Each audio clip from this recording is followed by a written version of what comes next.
Hello बच्चों, चलिए प्रश्न पढ़ते हैं। एक आयनिक पदार्थ के फलक केंद्रीय क्रिस्टल जालक की कोर की लंबाई 508 पीएम है। यदि धनायन की त्रिज्या 110 पीएम है तो ऋणायन की त्रिज्या होगी।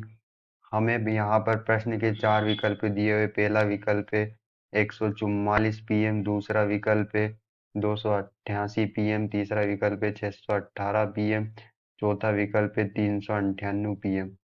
अब हम प्रश्न की मुख्य अवधारणा देख लेते हैं।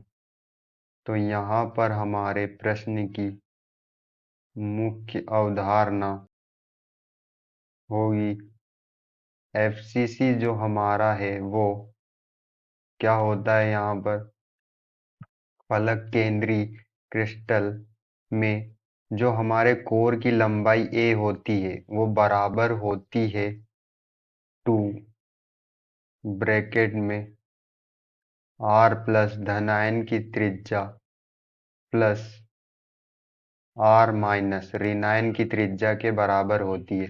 अब हमें यहाँ पर प्रश्न में ए जो कोर की लंबाई है वो दी हुई है। कितनी दी हुई है? 508 पीएम।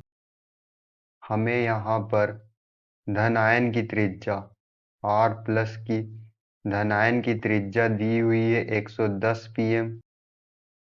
और हमें यहाँ पर प्रश्न में आर माइनस ऋणायन की त्रिज्या ज्ञात करनी है।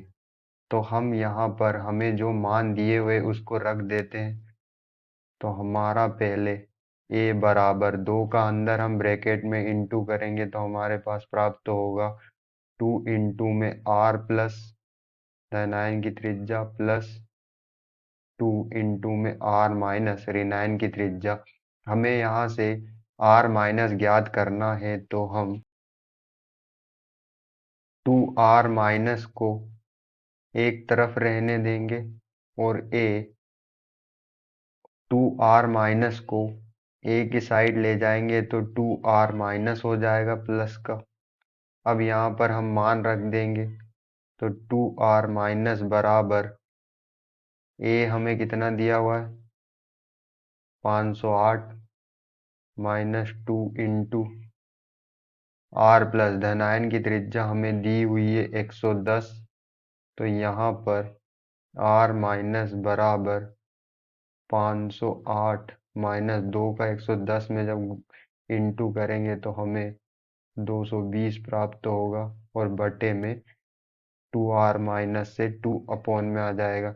जब हम इसको आगे सोल्व करेंगे तो हमें यहाँ पर r माइनस ऋण आयन की त्रिज्या का मान हमें प्राप्त होगा 144 पीएम।